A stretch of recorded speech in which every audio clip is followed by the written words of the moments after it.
En ce nouveau jour du mercredi 14 mai 2025, souvenez-vous que Jésus a rencontré une femme samaritaine au bord d'un puits. Que le Christ, cette source vive, nous désaltère comme elle désaltéra la femme samaritaine. Que celui qui connaît tout de nous, sans nous condamner, nous parle encore aujourd'hui, cœur à cœur, pour nous offrir l'eau vive qui jaillit en vie éternelle.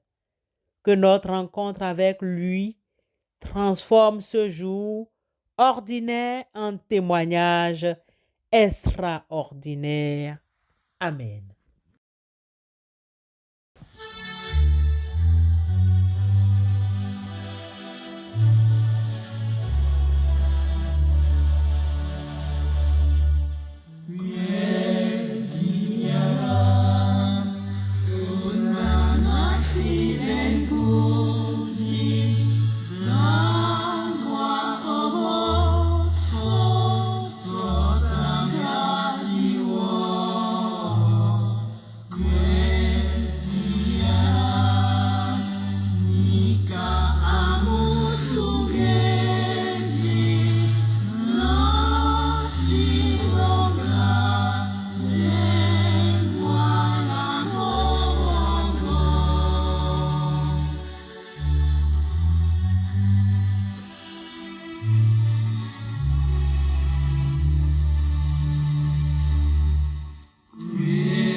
Peuple de Dieu au bout des ondes, la péricope de l'évangile qui nous est proposée ce jour se trouve uniquement chez l'évangéliste Jean au chapitre 4, les 42 premiers versets.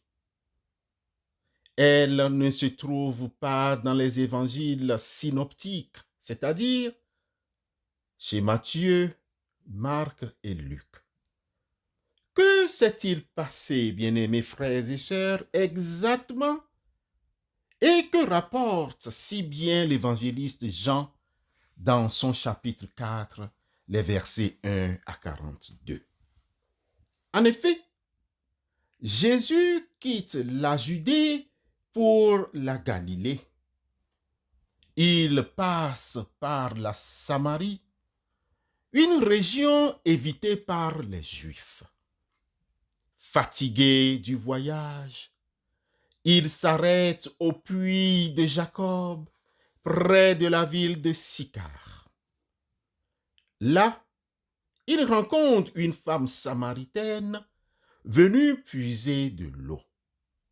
Il lui demande à boire, ce qui étonne la femme, car les Juifs ne parlent normalement pas aux Samaritains et encore moins aux femmes en public. S'ensuit alors un dialogue profond. Jésus lui parle de l'eau vive qu'il peut donner, une eau qui désaltère à jamais et devient source de vie éternelle. Jésus révèle aussi qu'il connaît la vie passée de cette femme, une révélation qui bouleverse cette dernière. Elle reconnaît en lui un prophète, puis soupçonne qu'il est le Messie. Touchée par cette rencontre, elle court annoncer aux gens de sa ville ce qu'elle a vécu. Beaucoup de Samaritains viennent alors à Jésus, l'écoutent et croient en lui, non seulement à cause du témoignage de la femme, mais aussi parce qu'ils ont entendu et reconnu en lui le Sauveur du monde. Bien-aimés frères et sœurs, la surprise de la Samaritaine est donc double. Elle est étonnée qu'un Juif lui adresse la parole et qu'il lui demande de l'aide, brisant ainsi les barrières sociales et religieuses établies. Bien-aimés frères et sœurs, ce passage est une puissante illustration de la soif spirituelle de l'être humain, de l'amour sans frontières de Jésus et du rôle du témoignage dans la foi. Retenons 2 leçons sur la discrimination dans nos familles, dans nos lieux de travail et dans l'Église chrétienne. La première leçon que nous pouvons retenir ici, c'est de briser les barrières et les préjugés. L'initiative de Jésus de s'adresser à la Samaritaine et de dépasser les animosités historiques et les préjugés sociaux nous enseigne l'importance de remettre en question nos propres jugements et les divisions que nous pouvons ériger entre les personnes. Bien-aimés frères et sœurs, dans nos familles, dans nos églises locales, construisons des ponts et non des murs. L'Église est appelée à être un lieu où les barrières de race, de culture, de statut social, de genre ou d'opinions divergentes sont activement déconstruites au nom de l'amour de Christ. Jésus nous montre qu'il est essentiel de voir l'humanité et la dignité de chaque individu au-delà des étiquettes et des apparences. Frères et sœurs dans la foi, Paul l'apôtre en son temps a vécu cette discrimination comme berger. Il a écrit: il n'y a plus ni juif ni grec, il n'y a plus ni esclave ni homme libre, il n'y a plus l'homme et la femme, car tous vous ne faites qu'un dans le Christ Jésus. Galates chapitre 3, verset 28. Ce verset affirme l'unité radicale que crée la foi en Jésus-Christ. Il ne nie pas les différences humaines, mais il les rend secondaires face à la nouvelle identité que le croyant partage en Christ. Nous sommes chrétiens. Nous sommes chrétiens. Voilà notre identité. C'est un fondement établi, un fondement biblique fort pour lutter contre toute forme de racisme ou de discrimination. Bien-aimés frères et sœurs, la deuxième leçon est l'inclusion et la valeur de chaque personne.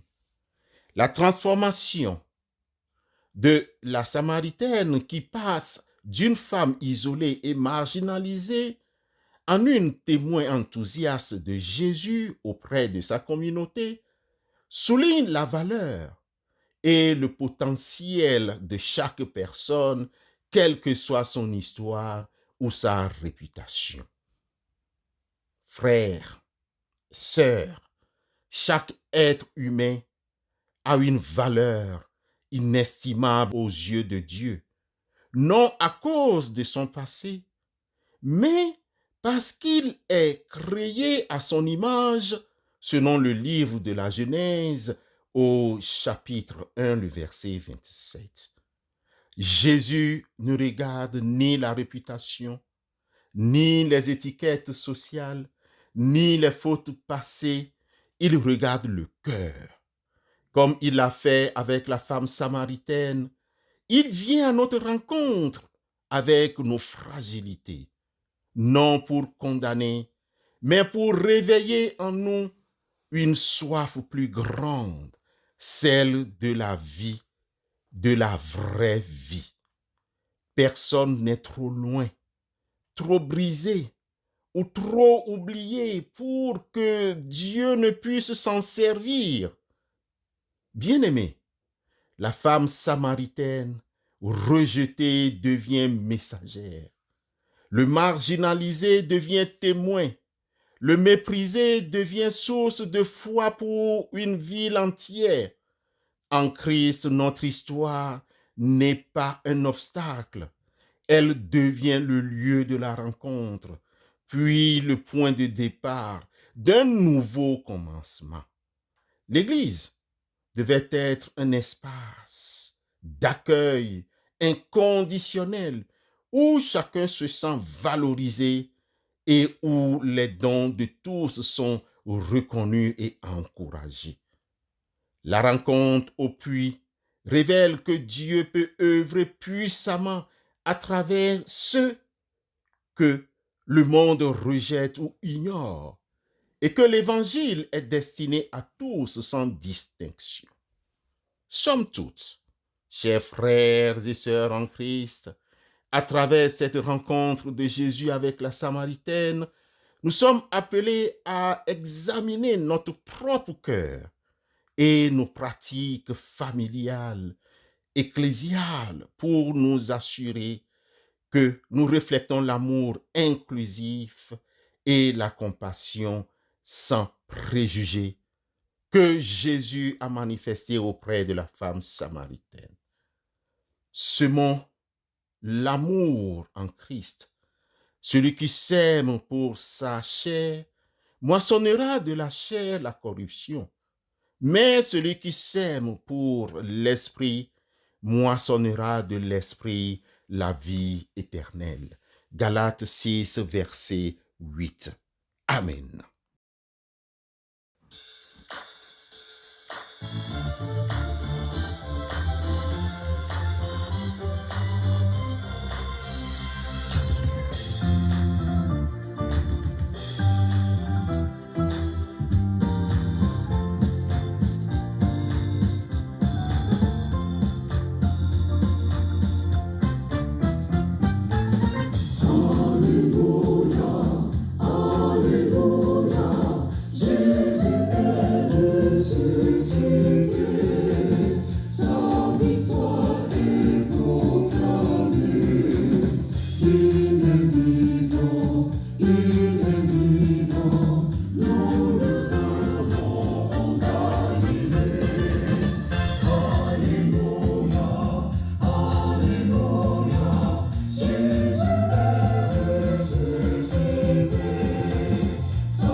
Prions Dieu. Seigneur Jésus, toi qui t'es arrêté près du puits, toi qui as vu la femme que tous évitaient, toi qui n'as pas regardé sa réputation, mais son cœur assoiffé, nous te remercions. Regarde-nous aujourd'hui avec ce même regard. Toi seul connais toutes nos histoires et pourtant, tu ne nous condamnes pas. Tu viens à notre rencontre avec tendresse et tu nous offres ton eau vive, cette vie nouvelle qui ne dépend pas de notre passé. Seigneur de paix, s'il te plaît, viens guérir les blessures silencieuses. Seigneur Jésus, abat les murs d'orgueil et de rancune. Rétablis le dialogue là où règne le silence, la tendresse là où s'est installée la distance. Fais de chaque frère, de chaque sœur, de chaque époux et épouse un artisan d'amour et de pardon. Unis nos cœurs, Seigneur, comme toi seul peux le faire. Seigneur, comme la femme samaritaine, fais de nous des témoins de ta miséricorde. Utilise ce que nous sommes pour toucher d'autres vies, car tu fais de l'imparfait une bénédiction et de l'oublier un envoyé. Au nom de Christ Jésus, nous te prions. Amen.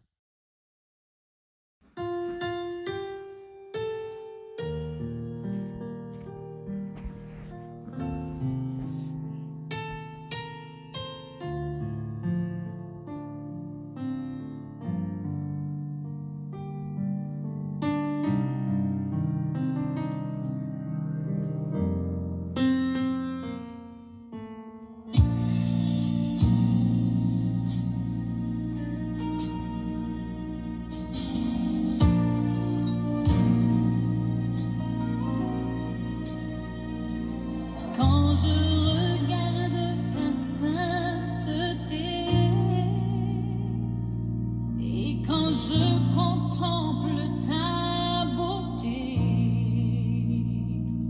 les choses qui m'entourent ne valent plus rien pour moi.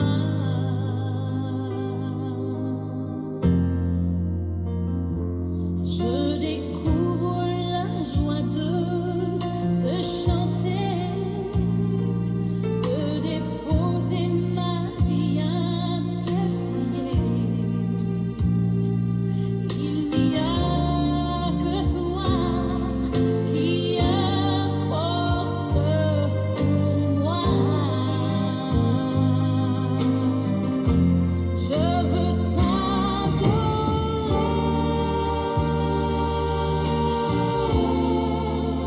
oui t'adorer.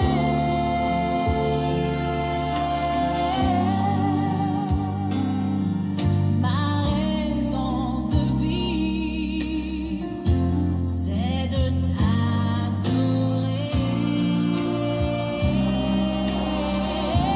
Je veux t'adorer,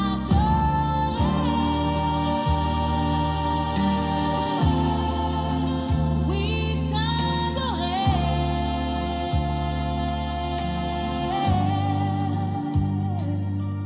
Ma raison de vivre, c'est de t'adorer. Recevons la bénédiction de la part du Seigneur. Que le Christ, source d'eau vive, désaltère notre soif profonde et nous transforme comme la femme samaritaine en témoin de sa grâce. Que Dieu nous donne de marcher tous les jours, le cœur rempli, les mains ouvertes et la bouche pleine de vie. Au nom de Christ Jésus. Amen.